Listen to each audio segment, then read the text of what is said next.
പുൽപ്പള്ളി ചേകാടിയിൽ വീരാടി വിലങ്ങാടി കോളനികളിൽ കഴിഞ്ഞ ഒരു വർഷത്തിനിടെ ആത്മഹത്യ ചെയ്തത് 6 പേർ. ആത്മഹത്യാ പ്രവണത വർദ്ധിച്ചു വരുന്നത് തടയാൻ ആവശ്യമായ നടപടികൾ അധികൃതർ കൈക്കൊള്ളണമെന്ന ആവശ്യം ശക്തമാകുന്നു.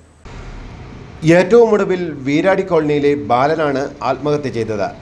ശനിയാഴ്ച കോളനി വീടിനോട് ചേർന്ന മരത്തിൽ തൂങ്ങിമരിച്ച നിലയിൽ കാണപ്പെടുകയായിരുന്നു. മാനസിക പ്രശ്നം നേരിടുന്ന ആളായിരുന്നു ഇദ്ദേഹമെന്ന് പറയപ്പെടുന്നു.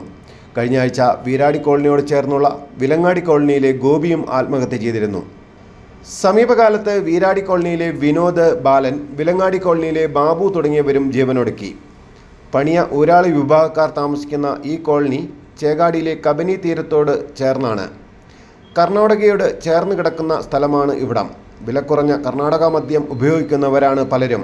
ഭാവിയിൽ നിന്ന് ഈ ആൾക്കാർ പോയിട്ട് മദ്യപിക്കുകയും അതിനെ തുടർന്ന് കുടുംബത്തിൽ പ്രശ്നമുണ്ടാകുകയും പിന്നീട് അത് ഓർത്തിട്ട് ഒരു മാനസിക പ്രശ്നങ്ങളുണ്ടാകുകയും അങ്ങനെയാണ് ഈ ആത്മഹത്യ ഉണ്ടാകുന്നതാണ് ഞങ്ങളുടെ ഒരു നിരീക്ഷണം. അപ്പോൾ ഇതിന് ഈ സാഹചര്യത്തിൽ എക്സൈസിൻ്റെ ഒരു അതിശക്തമായ നിരീക്ഷണവും പോലീസിൻ്റെ നിരീക്ഷണവും അതുപോലെ തന്നെ ഒരു ബോധവൽക്കരണ ക്ലാസ്, ഇവർക്കൊരു ആത്മഹത്യയെക്കുറിച്ചുള്ള ഒരു ബോധവൽക്കരണ ക്ലാസ്.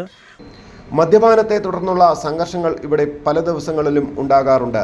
അതിർത്തി പ്രദേശം കേന്ദ്രീകരിച്ച് യാതൊരു പരിശോധനയും നടക്കുന്നില്ലെന്ന പരാതിയും ഉയർന്നിട്ടുണ്ട്.